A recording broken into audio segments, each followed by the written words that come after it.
성경을 읽다 보면 한 가지 의문이 생깁니다. 수천 년 전에 기록된 구약 속에 정말 예수님을 가리키는 예언들이 존재할까? 단지 상징이나 우연이라 보기엔 그 연결이 너무도 정교합니다. 창세기에서 말라기까지 서로 다른 시대, 다른 저자, 그러나 한 이야기. 마치 거대한 퍼즐이 완성되듯 모든 조각이 한 분, 메시아를 향하고 있습니다. 오늘 그 모든 예언이 한 이름으로 완성되는 순간을 함께 만나보겠습니다. 먼저 성경의 첫 번째 책인 창세기부터 시작해보겠습니다. 창세기에는 메시아에 대한 두 가지 놀라운 예언이 기록되어 있는데요. 가장 먼저 주목할 점은 구원자가 여인의 후손에서 나올 것이라는 예언입니다. 창세기 3장 15절에서 하나님께서는 뱀에게 말씀하시길 내가 너와 여자 사이에 너의 후손과 여자의 후손 사이에 적대감을 두리니 그는 네 머리를 상하게 할 것이요 너는 그의 발뒤꿈치를 상하게 할 것이니라 고 하셨습니다. 이 말씀이 얼마나 정확한 예언이었는지는 신약 성경에서 확인할 수 있습니다. 누가복음 1장에서 마리아가 천사에게 처녀인 자신이 어떻게 아이를 가질 수 있는지 물었을 때 천사는 성령이 내게 임하시고 지극히 높으신 이의 능력이 너를 덮으시리니 라고 답했습니다. 여기서 덮으시리니 라는 표현은 구약에서 하나님의 영광이 성막과 언약궤를 덮었던 것과 같은 의미로 사용된 단어입니다. 이런 연결고리가 왜 중요한지는 조금 후에 출애굽기를 살펴볼 때 더 자세히 다뤄보겠습니다. 창세기의 두 번째 중요한 예언은 메시아가 유다 지파에서 나올 왕이 될 것이라는 내용입니다. 창세기 49장 10절을 보면 홀이 유다를 떠나지 아니하며 통치자의 지팡이가 그의 발 사이에서 떠나지 아니하기를 실로가 오시기까지 이루리니 라고 기록되어 있습니다. 이 예언이 성취된 것을 신약에서 확인해보면 요한복음 1장 49절에서 나다나엘이 예수님을 보고 랍비여 당신은 하나님의 아들이시요 당신은 이스라엘의 왕이시로다라고 고백하는 장면을 볼 수 있습니다. 출애굽기로 넘어가면 메시아에 대한 두 가지 핵심적인 예언을 발견할 수 있습니다. 무엇보다도 중요한 것은 출애굽기 12장에 나오는 유월절 양의 의미입니다. 이스라엘 백성들이 이집트에서 나올 때 각 가정마다 흠없는 어린 양을 잡아서 그 피를 문설주에 발라야 했던 이야기를 기억하실 겁니다. 이 유월절 양이 어떤 의미였는지는 신약 성경 요한복음 1장 29절에서 세례자 요한이 예수님을 보고 한 말에서 명확해집니다. 보라, 세상 죄를 지고 가는 하나님의 어린 양이로다 라고 선포했던 것이죠. 구약의 유월절 양의 기능과 정확히 일치하는 표현입니다. 또 다른 예언은 예수님이 하늘에서 내려오는 마나가 되실 것이라는 내용입니다. 이스라엘 백성들이 광야에서 40년간 떠돌 때 하나님께서 하늘에서 마나를 내려주셔서 그들을 먹이셨습니다. 예수님께서는 요한복음 6장에서 직접 이렇게 말씀하셨죠. 나는 생명의 떡이니라. 너희 조상들은 광야에서 마나를 먹었어도 죽었거니와 이는 하늘에서 내려오는 떡이니 사람으로 하여금 먹고 죽지 아니하게 하는 것이니라 고 하셨습니다. 앞서 창세기에서 언급했던 내용을 다시 떠올려 보세요. 성령이 마리아를 덮으시리라는 말씀이 언약궤를 덮었던 것과 같은 의미였다고 했는데 언약궤 안에 들어있던 것 중 하나가 바로 마나였습니다. 예수님께서는 마리아라는 상징적인 언약궤 안에 계셨고 그분 자신이 바로 그 마나셨던 것이죠. 이런 연결고리들이 우연의 일치일 수는 없습니다. 구약에서 이미 이 모든 것들이 계획되어 있었다는 증거라고 할 수 있겠습니다. 레위기에서는 메시아가 대제사장이 되실 것이라는 예언을 찾을 수 있습니다. 레위기 16장에서는 속죄일에 대제사장이 해야 할 일들을 자세히 설명하고 있는데 예수님은 바로 이 대제사장의 역할을 완성하셨습니다. 다만 차이점이 있다면 염소와 송아지의 피가 아닌 자신의 몸과 피로 제사를 드리셨다는 점입니다. 히브리서 9장 11절부터 14절까지의 말씀을 보면 더욱 명확해집니다. 그리스도께서는 장래 좋은 일의 대제사장으로 오사손으로 짓지 아니한 것, 곧 이 창조에 속하지 아니한 더 크고 온전한 장막으로 말미암아 라고 기록되어 있습니다. 민수기에는 여러 가지 예언이 담겨 있지만 그 중에서도 가장 인상적인 것은 청동뱀에 관한 이야기입니다. 이스라엘 백성들이 광야에서 하나님과 모세에게 불평했을 때 하나님께서 불뱀들을 보내셨고 많은 사람들이 죽게 되었습니다. 백성들이 회개하자 하나님께서는 모세에게 청동뱀을 만들어 장대에 매달라고 하셨죠. 민수기 21장 8절에서 여호와께서 모세에게 이르시되 불뱀을 만들어 장대 위에 매달라 물린 자마다 그것을 보면 살리라 하셨습니다. 누구든지 뱀에게 물렸을 때 그 청동뱀을 쳐다보기만 하면 살 수 있었습니다. 이 구약의 이야기가 얼마나 놀라운 예언이었는지는 요한복음 3장에서 예수님이 니고데모에게 하신 말씀에서 확인할 수 있습니다. 모세가 광야에서 뱀을 든 것 같이 인자도 들려야 하리니 이는 그를 믿는 자마다 영생을 얻게 하려 하심이니라고 하셨거든요. 구약에서는 청동뱀을 본 사람이 육체적으로 살아났지만 결국 자연사했습니다. 그런데 예수님께서는 십자가에 들려진 인자를 바라보는 사람은 영생을 얻는다고 하셨습니다. 신명기로 넘어가면 메시아가 모세와 같은 선지자가 될 것이라는 예언이 나옵니다. 신명기 13장 15절에서 19절까지를 보면 네 하나님 여호와께서 너의 중 네 형제 중에서 나와 같은 선지자 하나를 너를 위하여 일으키시리니 너희는 그의 말을 들을지니라고 하셨습니다. 이 구절은 역사를 통틀어 유대인들 사이에서 매우 잘 알려진 말씀으로 그들이 기다리던 메시아가 모세와 같은 또는 모세보다 더 큰 선지자가 될 것이라는 예언이었습니다.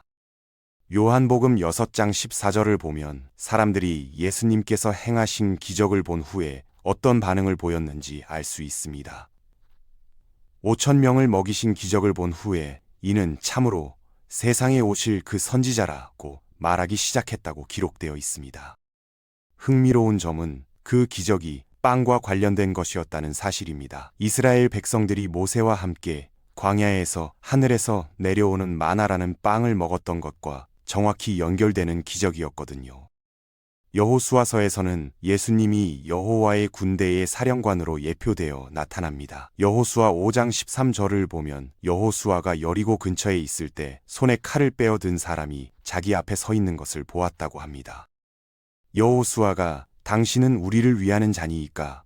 우리의 대적을 위하는 자니이까? 라고 물었을 때 그는 아니라 나는 여호와의 군대의 사령관으로 이제 왔느니라 고 대답했습니다. 그러자 여호수아는 얼굴을 땅에 대고 경배하며 내 주여 종에게 무엇을 말씀하려 하시나이까? 라고 물었죠. 주목할 점이 몇 가지 있습니다. 여호수아는 이 분이 사람인 동시에 주님이시라는 것을 알았습니다. 그분은 하나님의 군대의 사령관이셨고 이것은 우리가 신현이라고 부르는 거룩하신 하나님의 형현이었습니다. 또한 여호와의 군대 사령관이 여호수아에게 네가 선 곳은 거룩하니 네 발에서 신을 벗으라고 말씀하셨는데 이는 하나님께서 불타는 떨기나무에서 모세에게 하셨던 명령과 정확히 같은 표현이었습니다.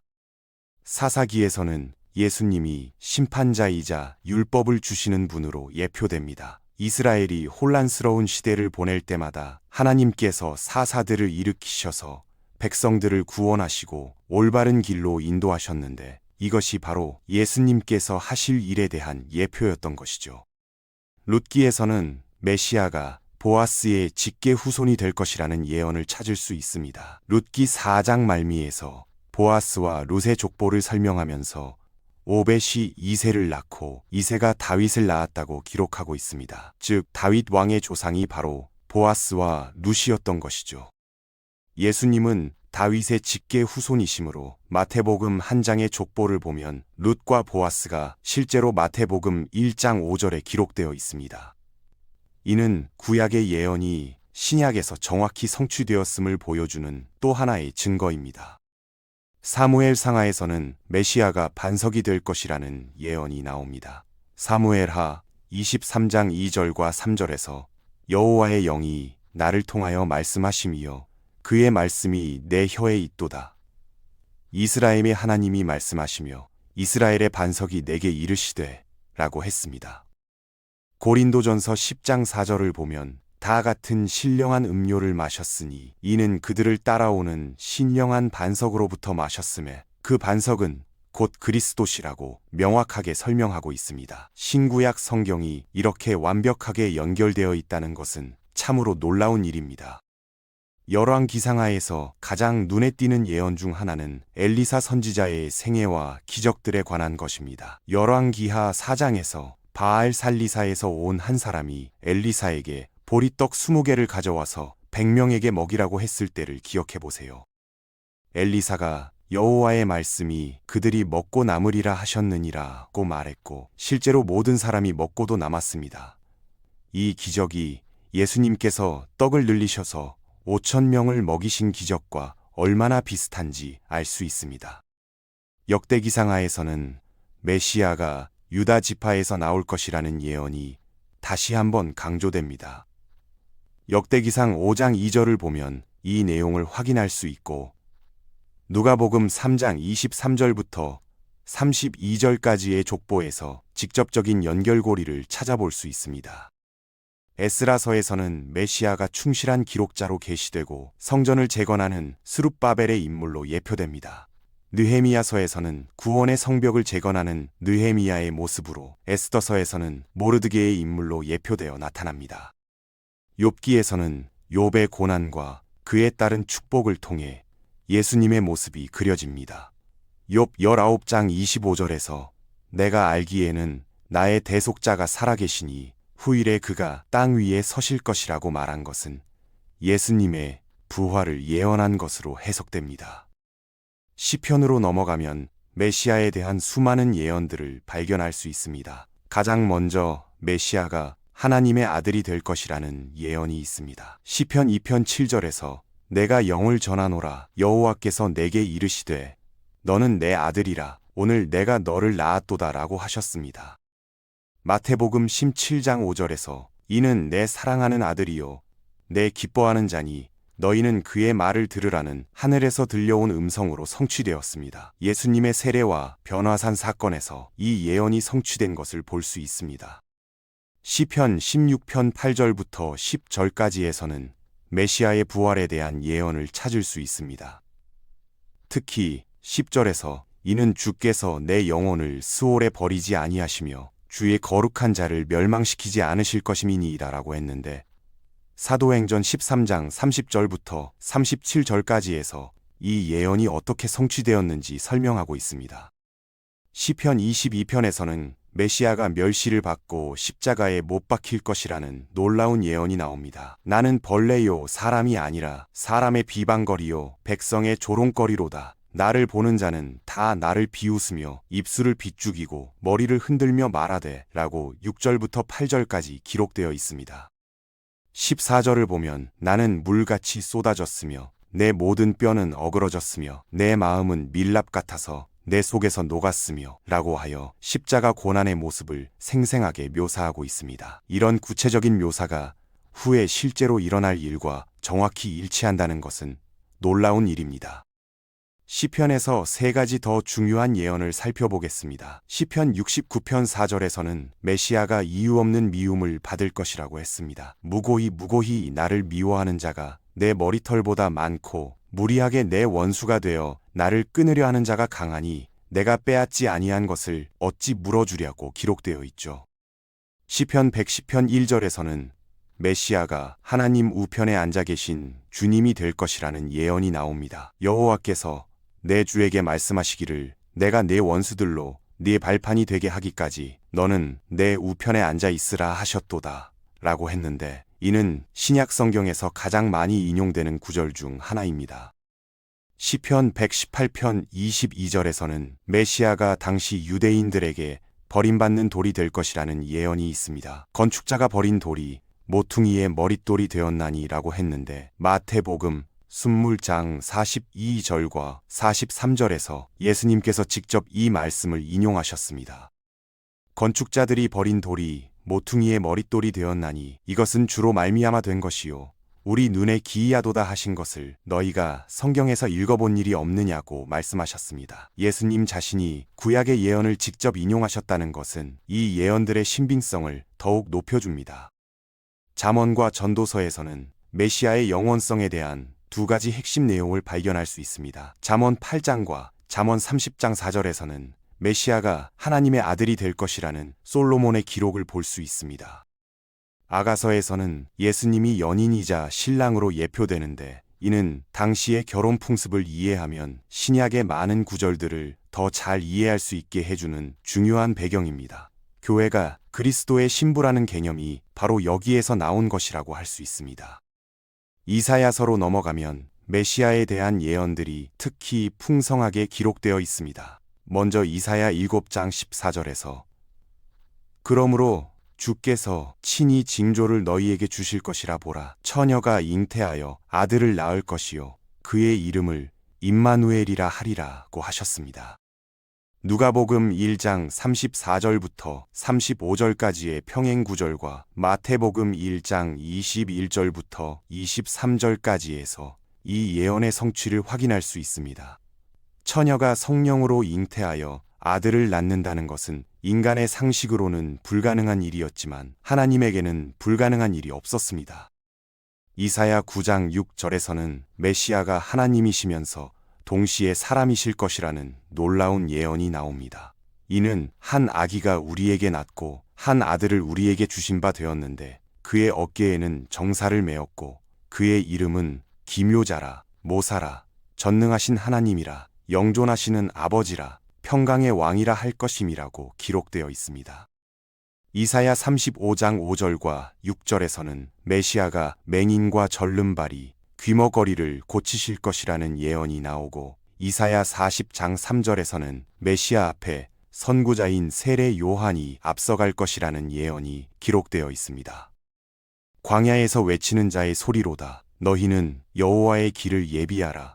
사막에서 우리 하나님의 대로를 평탄하게 하라는 말씀이 누가복음 1장 17절에서 어떻게 성취되는지 볼 수 있습니다. 세례 요한이 바로 이 말씀의 성취자였던 것이죠. 이사야 50장 6절에서는 메시아가 채찍질당하고 맞을 것이라는 예언이 나오는데 십자가 사건에서 이것이 정확히 성취되었죠. 이사야 53장 10절에서는 여호와께서 그에게 상함을 받게 하시기를 원하사 질고를 당하게 하셨은즉 이라고 하여 메시아의 고난이 하나님의 뜻 안에서 이루어질 것이라고 예언했습니다. 예레미야서와 예레미야 애가에는 여러 중요한 예언들이 있지만 그 중에서도 가장 놀라운 것은 메시아가 하나님이 되실 것이라는 예언입니다. 예레미야 23장 6절을 보면 그의 날에 유다는 구원을 받겠고 이스라엘은 평안히 살 것이며 그를 일컬을 이름은 이러하니 여호와 우리의 공의이라 하리라고 하여 메시아가 여호와 즉 야호라고 불릴 것이라고 예언했습니다. 에스겔서에서 가장 중요한 예언은 메시아가 다윗 왕의 후손이 될 것이라는 내용입니다. 에스겔 34장 23절과 24절에서 내가 한 목자를 그들의 위에 세워 먹이게 하리니 곧 내 종 다윗이라. 그가 그들을 먹이고 그들의 목자가 될지라고 하셨습니다. 다니엘서에는 매우 중요한 몇 가지 예언이 담겨 있습니다. 다니엘 7장 13절과 14절의 가장 유명한 구절을 보면 내가 밤 환상 중에 보니 인자 같은 이가 하늘 구름을 타고 와서 옛적부터 항상 계신 이에게 나아가 그 앞으로 인도되매 라고 기록되어 있습니다. 다니엘 9장 26절에서는 기름 부음을 받은 자가 끊어져 없어질 것이며 라고 하여 메시아께서 죽임을 당하실 것이라고 예언했습니다. 이런 예언들이 후에 예수님의 생애에서 정확히 성취되었다는 것은 정말 놀라운 일입니다. 호세아서에서는 예수님이 가늠한 아내에게 충실한 신랑 호세아처럼 신실한 신랑으로 예표되어 나타납니다. 요엠서에서는 메시아가 성령으로 사람들에게 세례를 주실 것이라는 중요한 예언이 나옵니다. 요엘 2장 28절부터 시작하여 이 내용을 확인할 수 있습니다. 아모스 8장 9절에서는 주 여호와의 말씀이니라 그날에 내가 해를 대낮에 지게 하여 백주의 땅을 캄캄하게 하며 라고 하여 메시아의 죽음 동안 일어날 천체의 이상현상을 예언했는데 마태복음 27장 45절과 46절에서 이 예언이 성취된 것을 볼 수 있습니다. 오바데서에서는 메시아가 강력한 구원자라고 예언하고 있습니다. 요나서에서는 요나가 큰 물고기 뱃속에서 사흘낮 사흘밤을 지낸 것처럼 예수님께서 마태복음 12장 40절에서 직접 요나가 큰 물고기 뱃속에 사흘 낮 사흘 밤이 있었던 것 같이 인자도 땅 속에 사흘 낮 사흘 밤이 있으리라고 말씀하셨습니다. 미가서에서는 메시아이신 그리스도 예수님께서 베들레헴에서 태어나실 것이라는 구체적인 예언이 나옵니다. 미가 5장 2절에서 베들레헴 에브라다야 너는 유다 족속 중에 작을지라도 이스라엘을 다스릴 자가 내게서 내게로 나올 것이라고 했습니다. 마태복음 2장 1절과 2절에서 헤롯 왕 때에 예수께서 유대 베들레헴에서 나심에 라고 하여 이 예언이 성취되었음을 보여줍니다. 흥미로운 사실은 베들레헴이 빵집이라는 뜻인데 예수님께서 자신을 생명의 떡이라고 하신 것과 완벽하게 연결됩니다. 하박국서에서는 하나님 백성의 복수자로 예표되며 가장 중요한 예언 중 하나는 예수님이 재림하실 때 세일산에서 오실 것이라는 하박국 3장 3절의 내용입니다. 스바냐서에서는 예수님이 남은 자들의 회복자로 나타나며 학개서에서는 예수님이 2번째 성전을 방문하실 것이라는 예언이 나옵니다. 실제로 예수님께서 살아계실 때 그곳은 이스라엘의 2번째 성전 시대였습니다. 학개 2장 6절부터 9절까지에서 이 내용을 확인할 수 있고 예수님께서 실제로 그 성전에 들어가셔서 가르치시고 여러 기적들을 행하셨습니다. 스가랴서에는 메시아에 대한 여러 중요한 예언들이 담겨 있습니다. 스가랴 6장 2과 12절과 13절에서는 메시아가 제사장이면서 동시에 왕이 될 것이라는 예언이 나오고 스가랴 9장 9절에서는 메시아가 나귀를 타고 예루살렘에 입성할 것이라는 구체적인 예언이 기록되어 있습니다. 시온에 따라 크게 기뻐할지어다. 예루살렘에 따라 즐거이 부를지어다. 보라, 내 왕이 내게 임하시나니 그는 공의로우시며 구원을 베푸시며 겸손하여서 나귀를 타시나니 라고 했는데 마태복음 21장 6절부터 9절까지에서 이 예언이 정확히 성취된 것을 볼 수 있습니다. 스가랴 12장 10절에서는 메시아가 찔릴 것이라는 예언도 나옵니다. 그들이 그 찔림 바 그를 바라보고 그를 위하여 애통하기를 독자를 위하여 애통하듯 하며 라고 했는데 이는 십자가에서 예수님의 옆구리가 창에 찔린 사건을 예언한 것으로 해석됩니다. 마지막으로 말라기서에서는 메시아가 성전에 나타날 것이라는 예언이 기록되어 있습니다. 말라기 3장 1절에서 만군의 여호와가 이르노라. 보라, 내가 내 사자를 보내리니 그가 내 앞에서 길을 준비할 것이요 또 너희가 구하는 바 주가 갑자기 그의 성전에 임하시리니라고 했는데 마가복음 11장 15절에서 예수님께서 이를 성취하신 것을 확인할 수 있습니다.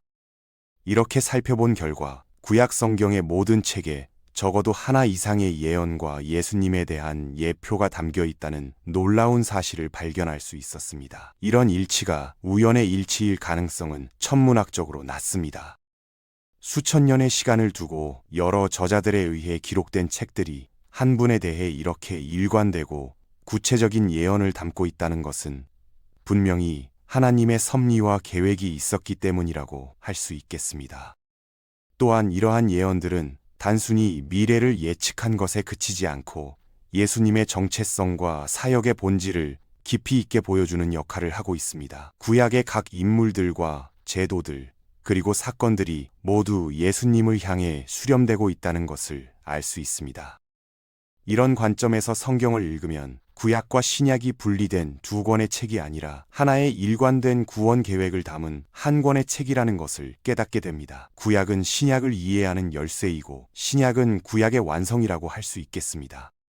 앞으로 성경을 읽을 때 이런 관점을 가지고 읽어보시기 바랍니다. 구약의 각 권을 읽을 때마다 그 속에 숨겨진 예수님의 모습을 찾아보는 재미를 느낄 수 있을 것입니다. 성경 전체가 한 분을 증거하는 놀라운 책이라는 것을 더욱 깊이 체험하게 될 것입니다.